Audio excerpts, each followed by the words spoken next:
Hello everyone.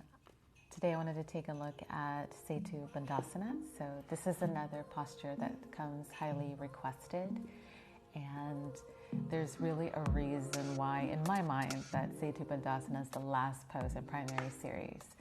So as we start to learn the postures of primary series, we get some repetition and experience under our belt. Then over time we're going to be prepared for the very sensitive and also challenging nature of Setu Bandhasana. So I do understand when we look at this posture from the outside, it really looks like, whoa, that is super extreme. And of course, sometimes I kind of laugh because as you're deep into the yoga practice over many years, it's like there's a new level of extreme, I guess. So for some people who don't practice yoga, like even in my experience, what is a more simple pose can seem extreme to someone else. So it's always very relative, right? So when we take a look at Setu Bandhasana, because our neck is in this very deep extension, it's so important that we have good support in the body to just keep this area very secure to go into that deep opening. So when we talk about the neck, we're talking about the cervical region of the spine. So it is important that we go into the posture with intelligence, awareness, and understanding of the technique, learning how to create that great support in the body so we can go into that deeper extension through the neck. Now, one thing to keep in mind is everyone's depth in this pose will be very individual to each person, and that's something I have really learned through observing many different types of practitioners do this posture. So, for instance, a lot of people will ask me, where is the placement of the head? And often I will say there's going to be different degrees of placement depending on the person, depending on how open you are and what the proportion is in each individual. So with that being said, for some people that really have quite a bit of extension, you might see some do Setu Bandhasana and be on the forehead, for instance, okay? So that for some people, that might be a place that they can go with practice, with even just with the capacity in their own body. Others might be more in the area of the hairline, and then there might be some also that just go simply to the top of the head. And so it's so important when you approach this pose that you're very sensitive where the limitation is. So top of the head is okay for many people, toward the hairline is okay for many people, and also to the forehead can be appropriate for some people as well. So it's all going to be dependent on how open we are through the upper back area and also through the neck area. So never push yourself prematurely to reach the forehead because you think that's the ending point. There's going to be ending points for different types of people depending on, where we have that openness available to us. What I find in Setu Bandhasana that's super important is our action of the legs.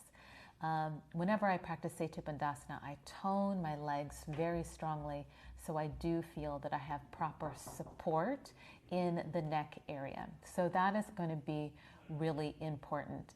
So really calmly setting up the posture, being very focused on your breath, and then navigating into the posture with awareness, being sensitive always to what the limitation may be. And sometimes that limitation can change from day to day.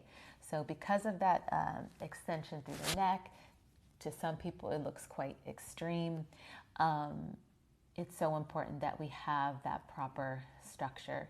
Now, the nature of this posture too is so interesting through my experience is that because I know that my neck is kind of in this really open position, I never take it for granted. And I feel like there's poses that really teach us that. So I'm always hyper aware going into the pose when I'm actually doing it, holding it for the 5 breath count, and also especially when I exit out.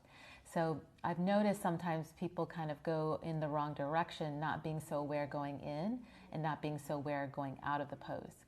So it's so important that we just stay hyper aware. And I find that it's so useful to have these types of postures that It's really challenging us to stay hyper aware. And of course, we want that hyper awareness even in simple postures, that we stay very present, that we stay very mindful. And that's kind of, in my eyes, why we work into other areas of challenge, that we're fine-tuning our awareness, that we're fine-tuning our sensitivity, that we're not just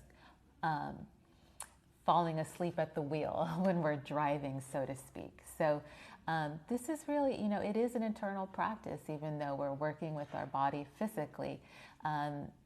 Obtaining that sense of intelligent mindfulness, awareness, steadiness is so important in our human development, in our spiritual development. So these are just things to keep in mind. I'm just going to go through some steps, how we just kind of set it up and how we approach going into it, and also some kind of progressions, like if we want to have extra support, what we do when we want to have extra support. And it may take a while where you feel that you can actually balance on the outer edges of the feet and on the top of the head and really feel that you can cross the arms. There might be a time where you really feel that you need that extra support. So, just honor where you are, be happy where you are, but then also, when the time is right, be willing to challenge yourself to take it gently into the next step. Okay, so I'm going to move back onto my mat so I can just demonstrate a few things. So when we set up Setu Bandhasana, one thing that's really important, especially if I introduce this pose to someone brand new to trying, sometimes I'll just have them be in the ready position. So the first phase is to bring the heels together. The feet are going to be in a V, and I'm just going to allow the knees to lay out naturally in a relaxed way. The one thing that I find to be really important, don't bend your knees too much, because then when you extend, you're going to have too much space to work with. So just slightly bend your knees, just a little bit. And they will bend further when you bring the elbows down into the floor. And I take the backs of my thighs here, and I'm just going to open the chest and let the head fall back like so. So this is our ready position. And often if someone isn't quite ready to extend all the way up into the pose, I'll just tell them, you know what, just breathe here. Breathe here for 5 breaths. Just get used to the idea of possibly straightening the legs to go into the pose. Okay, so this might be a good way just to start. This is very similar to what we do in the finishing sequence in Matsyasana. Okay, so I'm just going to release my head and neck for a moment. All right, so once we have the ready position down and we kind of understand the feet will go into a V, the heels together, I want to slightly bend the knees and just let the legs relax outward. So we're kind of creating a diamond shape with our legs. Then once we feel that we have the ready position in the right placement on the inhale, we're going to continue to ground the outer edges of the feet down into the floor, and we're going to act as if there's a zipper between the legs, and we're going to zip the legs together as much as we can as we tone the thighs actively. When we do that, the rotation of the chest will go in this direction. The hips will rise off the floor, and then we have to be mindful of that rotation going this way as the head starts to extend, or the neck, the cervical region of your spine starts to extend. Okay, so it's good to be very mindful and really tone your legs so you feel that you're on track, that you're going to extend backward straight and also have the proper support, so the neck will feel secure to be free and open in that extended position. That's what's really, really important here. So as we zip the legs together and we're fully in the pose, lifting the hips off the floor, either being on the top of the head toward the hairline or toward the forehead, you can then start to descend the bottom of the foot downward into the floor, just to become even more grounded through the feet. Okay, so I'm going to lay down here and then exhale, bring my feet into a V, heels together, let the knees open. I want to lift the chest and head back. So I want to coordinate on the inhale. I want to zip the legs together as I cross the arms over the chest. Now, for some of you that bringing the arms over the chest is too much, you can keep the hands down like so and even experiment with one arm at a time. Or if you just want to keep both hands down, you can do so. When I come out of the pose, I drop the hips first, and then I release the head and neck very gently, very mindfully, to come into a straight body position to then transition into Chakrasana, rolling backward.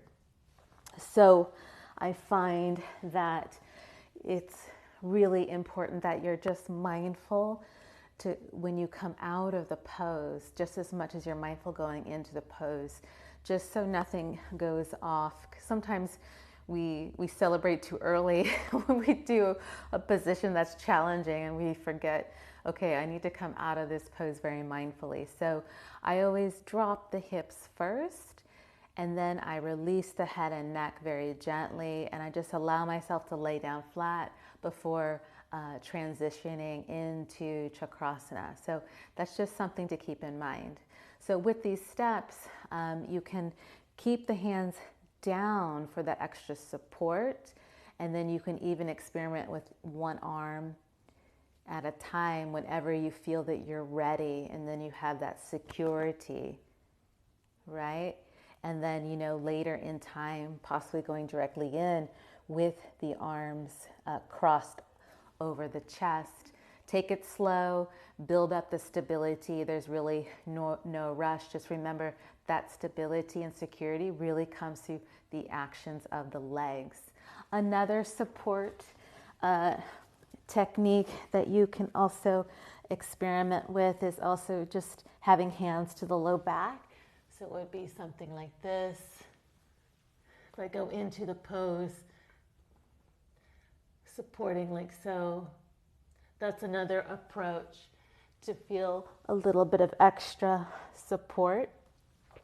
I tend to teach more the arms straight down, palms flat to the floor if people feel they need a bit more security through the arms. That's how I tend to teach that, but this is also another technique. I don't tend to teach the overhead position when doing Setu Bandhasana because it really doesn't mimic the way that we go into the pose. Because if you think about it, the arms are down and then they're supposed to go into this crossed position. We never need to bring the arms overhead, which I find creates a sense of maybe giving too much extension before you may be ready. Let me just go ahead and demonstrate one more time. So lying down flat, heels together, let the knees relax, chest up, head back. Inhale, zip the legs together. Tone the legs, breathing here for 5 breaths. After 5 breaths, gently, slowly drop the hips, release the head and neck, and then exit Chakrasana.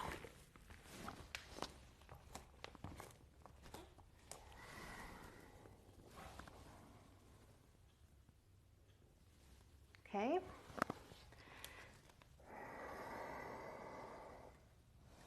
So these are just some of the steps with Setu Bandhasana. Again, one of these positions that does feel very intimidating when you see it from the outside. Remember, even just that ready position is okay to do for a time till you feel that you're ready to actually bring the legs together and lift the hips upward. You know, there's no rush. And again, even though it does look really extreme through the neck area, I've actually never had any issues or anything wrong go on with my neck because I've never taken that action of the legs for granted. I've always really toned those legs super, super strong. So I do feel secure through my head and neck area. So really important things to take away when approaching this particular position, and just continue to stay hyper mindful when doing it. Again, it's a pose that you just never want to take for granted. And even though I feel like I've done this pose maybe thousands and thousands of times, I always try to stay hyper mindful. So I hope this helps. If there's any questions or concerns, just let me know in the comments below, and I will see you